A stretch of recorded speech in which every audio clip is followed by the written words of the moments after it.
Hey guys, Son of Chelsea back here again for my weekly Premier League review. This is the show where I take the main talking points in my opinion from the weekend and discuss them, so let's get into it. Firstly is Louis Van Gaal. He is under so much pressure at United. I've talked about United in this show before and how I think Louis Van Gaal's probably under the most scrutiny in the Premier League other than Jose Mourinho. I think he is under so much scrutiny because of how big Man United are as a club, and that wasn't helped by them going out of the Champions League and then on Saturday losing to Bournemouth. The lack of creativity up front for United, sure they got back into the game, but I think it's worrying for United that Fellaini is their main source of attacking, and he isn't exactly the level they expect. Going out of the Champions League, then losing to Bournemouth, who are on a good run of form, but still United with the players they have should be going through. I know they have lots of injuries, and I do commend Van Gaal for playing youngsters, but really he had no other choice.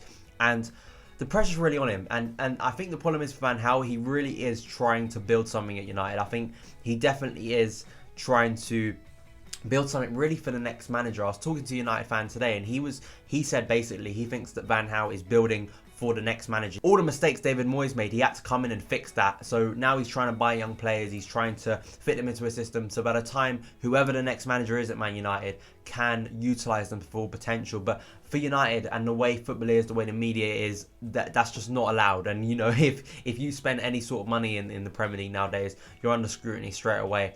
And they're under scrutiny from United fans themselves. So really, you think there are serious questions. There was some rumours going around on Sunday night that apparently Van Gaal was going to be sacked. That hasn't happened, which I think it would have been stupid to sack him. There's still a long way to go this season. United can still finish in that top four. Personally, I think it's key for Van Gaal to win a bit of silverware this season to get him on side with United fans. I think if he can win a bit of silverware, that would be more positive than whether it's an FA Cup. As well, I think they should strengthen in January. So pressure under Van Gaal. Do you think Van Gaal could be next for the sack? I personally think it's a ludicrous suggestion. I think he's doing a rebuilding job at United. It's going to take a lot.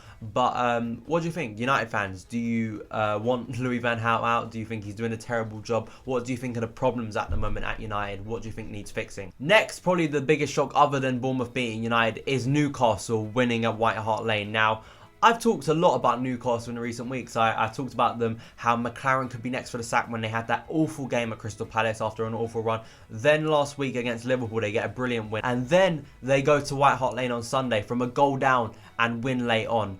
And it's amazing for them. And how McLaren somehow been able to get these two results is quite amazing to me. It's like it's so ridiculous how he's been able to turn around and get some of those players working. I have said that Newcastle have some decent players.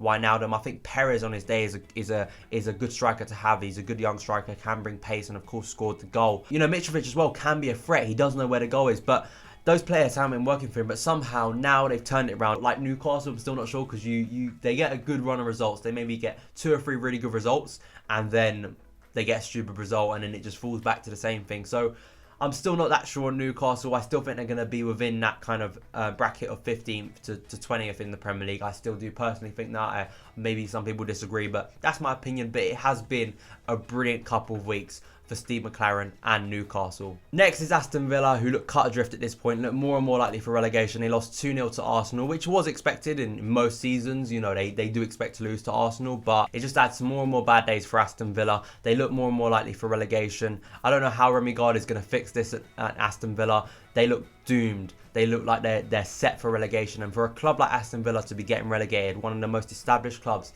in English football, to be going down, I know there's so much time to go, and clubs have made ridiculous escapes before. You look at Leicester last season, who looked like they were going to go down right up to about February, and then they turned it around. West Brom in the past.